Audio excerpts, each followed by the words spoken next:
L'ermite est un contemplatif. Il aime s'isoler du monde, ou en tout cas se retirer de ce que la vie quotidienne apporte. Il se suffit à lui-même et n'a pas besoin de convaincre les autres de ce qu'il doit faire. Son degré de conscience se trouve maintenant intériorisé et il a compris que la vérité qu'il cherche se trouve en lui et non dans les distractions du monde extérieur. C'est quelqu'un qui aime aider les autres avec la force de son amour. Dans une relation, il est très communicatif et attache beaucoup d'importance à l'harmonie et à la communion spirituelle. Mais ce n'est pas quelqu'un de sensuel et il n'emmènera pas l'autre dans une relation passionnée.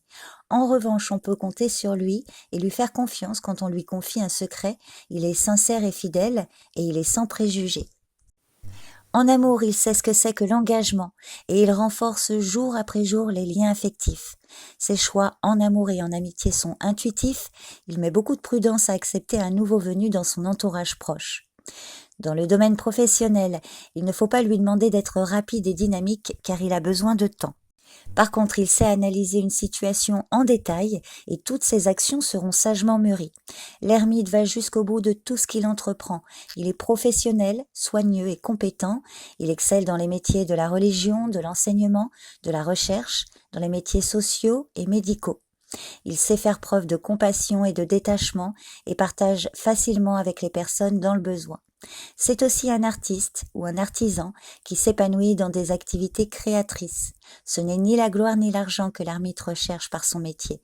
Il vit sa profession comme un moyen parmi d'autres de se réaliser harmonieusement.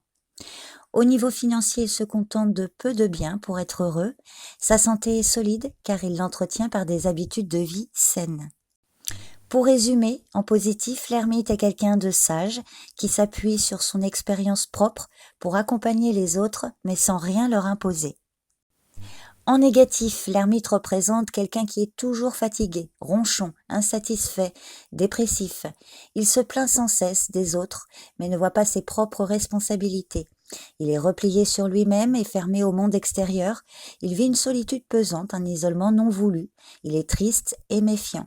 Il n'arrive pas à accepter les changements car il manque de confiance en lui et se trouve paralysé par son manque d'action. Sentimentalement, il cherche à être seul ou il se retire tout simplement de la relation alors que l'autre au contraire voudrait se rapprocher, ou bien il a un profond désir de créer une relation avec quelqu'un mais sa tendance à s'isoler l'empêche d'atteindre cette connexion ou de faire des rencontres. L'ermite peut aussi symboliser quelqu'un qui impose son chemin aux autres. Professionnellement, il ne se sent pas à sa place dans son poste. Son principal plaisir est d'acheter, mais ça ne comble pas son sentiment de vide. Et il malmène sa santé par des excès et par un manque de connaissance du fonctionnement de son corps. En résumé, en négatif, l'ermite a l'impression d'être perdu et de ne rien maîtriser. Il est mou et inactif.